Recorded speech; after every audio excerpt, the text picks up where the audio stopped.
क्योंकि विधायक का तो मेरे ख्याल से तो भाजपा में टिकट ही नहीं रहा आगे, तो क्योंकि मेरे को नहीं लगता कि बीजेपी अब की बार हरविंदर कल्याण पे दाव लगाएगी। आपने बाहरी उम्मीदवार की बात कही है, अभी दिव्यांशु बुद्धिराजा भी बाहरी थे। इस व्यक्ति ने चुनाव लड़ा कांग्रेस पार्टी से, घरोना से, बाहरी उम्मीदवार आकर चुनाव लड़ते गए और उससे लोकल जनता में विश्वास टूट चुका था कि आज कोई चुनाव लड़कर भाग जाता है 5 साल बाद, जब बरसाती मेंढक की तरह वो बाहर निकल आता है, जब सुख दुख होता है तो वो नज़र नहीं आता, चुनाव के अंदर वो नज़र आता है। अब की बार लोकल पर फोकस होगा और 100% लोकल पे को अगर टिकट दिया कांग्रेस पार्टी ने तो ये 32 साल का सूखा भी टूटने जा रहा है।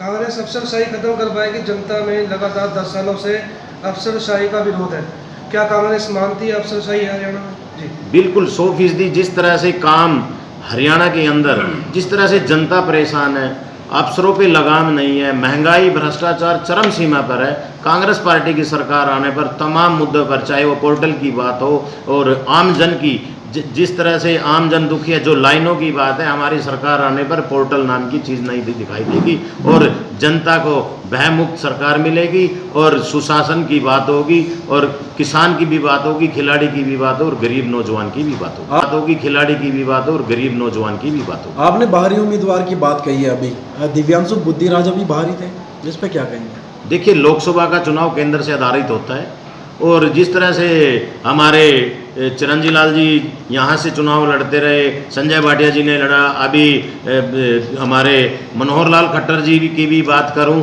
वो भी रोहतक के रहने वाले हैं, तो उन्होंने यहाँ से चीफ मिनिस्टर रहे, 10 साल चीफ मिनिस्टर रहे। तो बाहरी की बात लोकसभा पर आधारित नहीं होती, विधानसभा में लोकल मुद्दों के साथ चुनाव लड़ा जाता है, स्थानीय मुद्दे होते हैं, स्थानीय राजनीति होती है, जातिवाद हैवी होता है, वो तमाम तरह के मुद्दे विधानसभा के अंदर होते हैं और सभी मुद्दों को देखते हुए अगर 30 साल से घरोंडा में कांग्रेस का विधायक नहीं बना तो सबसे बड़ा प्रमुख कारण यही है कि लोकल आदमी को अगर चुनाव लड़ाते तो आज ये 30 साल का सूखा ना।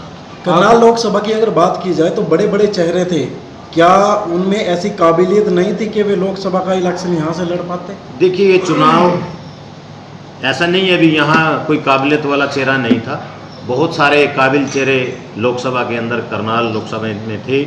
तो ये फैसला होता है कि किस बरादरी को कहाँ टिकट देना है, किस जवान को कहाँ पे तैनात करना है और ये पार्टी का इंटरनल मामला होता है। तो पार्टी ने सोच समझ कर ही टिकट दिया दिव्यांशु जी का, एक नौजवान हमारे कार्यकर्ता है और हमारे यूथ के प्रेसिडेंट हैं, बहुत अच्छे से उन्होंने चुनाव लड़ा। तो मैं उनको इस चुनाव लड़ने के लिए भी आपके चैनल के माध्यम से जिस तरह से फुर्तीले अंदाज में उन्होंने चुनाव लड़ा, मैं उनको चुनाव लड़ने पर भी बधाई देता हूं और हार जीत चली रहती है।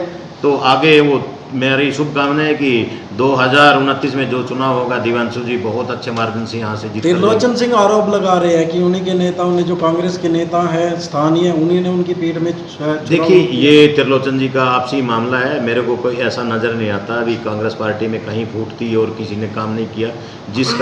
जिसकी जो जहाँ ड्यूटी थी बखूबी हर कार्यकर्ता ने अपनी निष्ठा के साथ काम किया, वो उनका अपना इंटरनल मामला है। क्योंकि मेरी विधानसभा घरोंडा है और घरोंडा हमने लोकसभा का चुनाव अच्छे से लड़ा। आखिरी सवाल घरोंडा पर सतीश जी, विधायक जो मौजूदा विधायक है वो कह रहे हैं विकास कार्यों में तेजी लाई गई है और एक चिल्ड्रन पार्क का उद्घाटन विधायक जी ने घरोंडा में किया है। ये लोग सिर्फ चुनावी फायदे के लिए उद्घाटन करेंगे अभी लोग, क्योंकि विधायक का तो मेरे ख्याल से तो भाजपा में टिकट ही नहीं रहा आगे, तो वो तो उद्घाटन करके चले जाएंगे। तो अभी जो उद्घाटन किए हैं वो कांग्रेस की सरकार बनने जा रही है, उन उद्घाटनों में जो भी कार्य होंगे तो कांग्रेस पार्टी के नेतृत्व में होंगे। क्योंकि मेरे को नहीं लगता कि बीजेपी अब की बार हरविंदर कल्याण पे दाव लगाएगी, हरविंदर का तो टिकट ही कट रहा है। क्योंकि जो आज जिस तरह से संजय भाटिया का टिकट काटकर दरकिनार किया गया, जिस तरह से बहुत सारे कार्यकर्ता ऐसे हैं जिन पे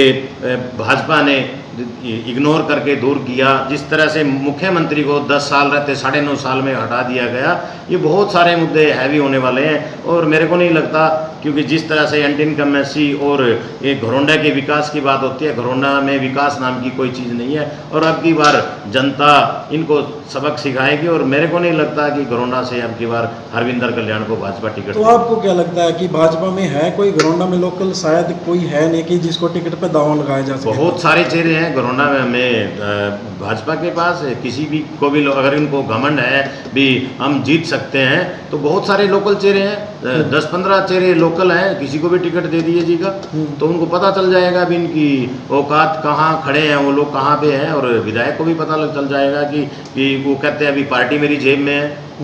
तो चलो उनका अपना इंटरनल मामला है। तो मैं तो ये कहूँगा कि कांग्रेस पार्टी मजबूती के साथ फील्ड में उतर चुकी है और हम चुनाव की ओर जा रहे हैं। तो कांग्रेस पार्टी हमारा शीर्ष नेतृत्व, प्रदेश नेतृत्व मजबूती के साथ हरियाणा में चुनाव लड़ने जा रहा है और मुख्यमंत्री जी भूपेंद्र सिंह हुड्डा जी के नेतृत्व में हम 65+ के साथ सरकार बनाने जा रहे हैं। तो आपके हिसाब से जो मनोहर लाल खट्टर की करनाल से सीट बदली गई वो एंटी इनकम्बेंसी के डर से बदली गई? देखिए, जिस तरह से उनको 9.5 साल में पार्टी ने हटाया तो इससे यही साबित होता है कि 10 साल 9.5 साल की जो सरकार थी वो फेलियर थी, जनता नाखुश थी।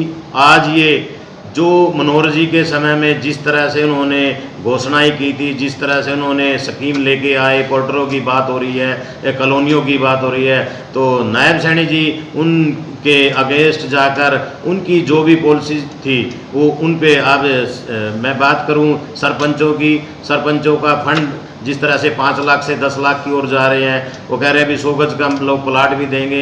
ये चुनावी मुद्दे अब ये डर चुके हैं भी 10 साल तो उन्होंने कुछ किया नहीं, अब 3 महीने के अंदर क्या जनता भी देख रहे हैं भी 3 महीने में कौन सी ये स्कीम लेकर आएंगे जिससे कि जनता खुश हो जाए। क्योंकि 9.5 साल जिस तरह से जनता का खून इन लोगों ने चूसा, पोर्टलों में उलझा कर रखा, लाइनों में लगा कर रखा, ये जनता बहुत दुखी और परेशान और हताश है और अपने वोट की चोट से भाजपा को भगाने का काम ये जनता करेगी। ये पहले वाला एक बार तो रिपीट करना जी, कल दिव्यांशु बुद्धिराजा आ रहे हैं, घरोंडा में आगमन है उनका कार्यकर्ताओं के लिए, तो क्या कहेंगे, क्या इन्विटेशन है? देखिए, दिव्यांशु बुद्धिराजा जी चुनाव लड़ने के बाद पहली बार घरोंडा अपने कार्यकर्ताओं का धन्यवाद करने के लिए आ रहे हैं। जिस तरह से कार्यकर्ताओं ने एकजुटता के साथ दिव्यांशु जी का चुनाव लड़ा और अपने कार्यकर्ताओं का मनोबल बढ़ाने के लिए दिव्यांशु जी का सनातन धर्म मंदिर घरोंडा में आ रहे हैं। हम सभी कार्यकर्ताओं का दिल से स्वागत और धन्यवाद भी करेंगे और वो भी कार्यकर्ताओं का धन्यवाद करेंगे। धन्यवाद। धन्यवाद।